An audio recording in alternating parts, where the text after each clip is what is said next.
Welcome to the LycomingFootball.com show, and we're into, I guess, the third week of the MAC. Lycoming just comes off a win against Misericordia, 52-14, and heading down to Widener, and that's your stomping ground, isn't it? Yeah, John, I'm originally from down there, so and we have a lot of other players who have played on our program, historically, and even on the current team that are from southeastern Pennsylvania. So really looking forward for the opportunity to get down there and play in front of some of our most loyal fans, and letting them see us. It's hard for those families to get up sometimes for 3 hours, but a lot of our alums, I think, plan on being at the game Saturday. So should be a great environment. I don't know why I always forget to introduce you, head coach Mike Clark, and it's always good to talk to you.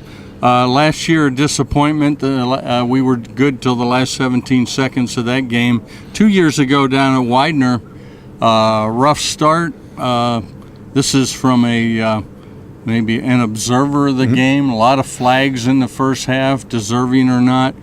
We got behind, and with a big, I'm thinking it's like 36-0 at halftime. But the team came back and could have won it with a little luck at the end. So these games with Widener are always nail biters. Sure, John. I think that that's what you get when you talk about two of the most successful programs in our league. Look, there have been games where we've won or lost by 2 or 3 points, and there's certainly been games where they've won or lost by the same margin. So it's historically the two best teams in the conference. It's not going to be easy. They're good. We're good. The good news is that what's taken place the last couple of years really has no relevance on this season. 2012, 2011 don't matter to us, and I'm sure that 2010 and 2009 and 2008 don't really matter to them. So you'll have two really good football teams, two of the four teams that are in first place in the conference that are going to play Saturday afternoon, and one of us will be in first place around 4 o'clock Saturday afternoon. Right. The relevance is that we always seem to like to play these games. Everyone I'm talking to is can't wait to get there and get this game going, and coming off a big win against Misericordia, where you had a chance to rest your players, is that pretty key? Some of your star players didn't play much of the second half of that last game. John, look, I think the key is that we played really well on both sides of the ball, and fortunately we were able to get some guys out while they were healthy, right? The longer you play, the greater the chance of injury. We also got some other guys in the game, which gave them some valuable experience, some game experience. So I think those are more the positives. I don't know that the rest is drastically different. They might have played, our guys might have played an additional 30 to 35 snaps in the second half, which is a lot, especially for your big guys. I think the positives are really how well we played, how well we executed in every phase.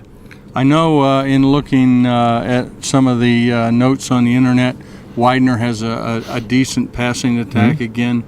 A lot of times that doesn't matter. Sometimes they switch it up and try to run the run since they think you might shut down the pass. But the defense, they're prepared for that passing game. I certainly hope so. Look, I think so. No, look, Steve and our defensive coaches do a phenomenal job of really analyzing our opponents and figuring out what they're trying to accomplish, and then hopefully making it that much harder for them to do the things that they want. So we'll have a good plan in place. They do have a very young but talented quarterback. I mean, a couple of weeks ago he was, I think, 41 for 50 or 40 for 51. So he's incredibly accurate. He's very athletic. He makes some throws kind of on the run and finds some people where you think he wouldn't. Their wide receivers are outstanding. I mean, Anthony Davis is probably the best football player in our league. Certainly the most dynamic and a guy who can almost beat you single-handedly, not only as a wide receiver, but also as a returner. And then, the rest of the wideouts are pretty darn good too. I mean, they're good for a reason. They have very talented skill guys on offense. Talking about wide receivers, you got to be happy with our wide receivers. I'm working on an article now that we seem to get what I call some some plays in chunks. Chunks for me is over 20-yard plays, and they can be big game changers, and we've been getting a bunch of those over the last couple games. Yeah, John, I mean, look, I think that the more you can have, and whether they're called chunk plays or explosive plays, however you refer to them, certainly they're better because the longer you have the ball and the more plays that you run, a lot of people will tell you, and we believe this to a certain extent, is that actually the greater the likelihood that you'll make a mistake, right? Like, you're not going to line up every play and make 4 yards. If I knew we could and we would never fumble, boy, it might not be a bad way to play. Yeah. But we talk to our guys all the time about taking advantage of the opportunities when they present themselves, because there's not going to be. You're probably not going to get that same chance again. So if you have a chance to throw a touchdown pass off of a play action fake, you better convert. And we've been pretty efficient with those things, especially the last 2 weeks. So look, we think we have really good balance on offense.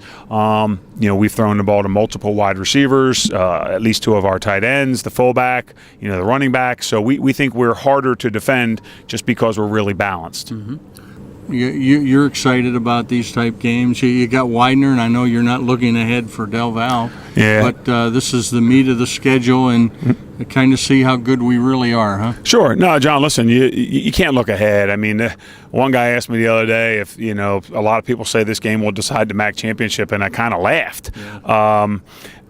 Not because it was a bad question, but because it's disrespectful to Delaware Valley and Stevenson and Albright and Lebanon Valley and all the other teams that are on this in our conference that still have an opportunity to play some people that are in first place. I've been here for 6 seasons now, and our league champions had 1 loss. Our league 0 losses, 1 loss, 2 losses. So it's another step.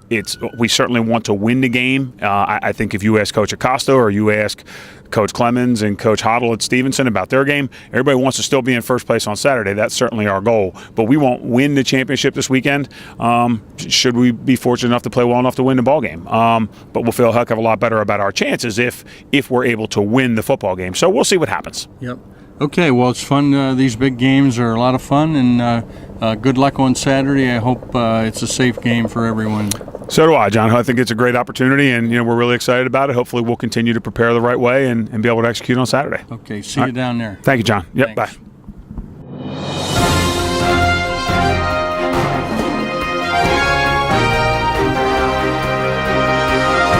This has been a production of Lycomingfootball.com.